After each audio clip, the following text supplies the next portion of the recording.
Slogan: వ్యర్థమంటే ఏమిటో తెలియనంత అమాయకులు అంటే ఇన్నోసెంట్గా అయితే సత్యమైన సెయింట్గా అవుతారు.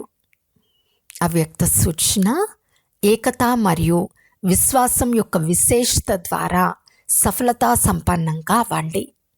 ప్రతి పుత్రుడు ఏకరస శ్రేష్ఠ స్థితి యొక్క ఆసనదారిగా, ఏకాంతవాసిగా, అశరీరిగా, ఏకతా స్థాపకునిగా, ఏకనామీ యొక్క అవతారంగా అవ్వాలని బాప్దాదా కోరుకుంటున్నారు.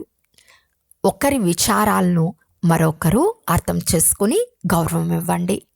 ఒకరికొకరు సూచనలు ఇచ్చుకోండి. పరస్పరంలో ఇచ్చిపుచ్చుకొని సంఘటన యొక్క శక్తి స్వరూపాన్ని ప్రత్యక్షం చేయండి.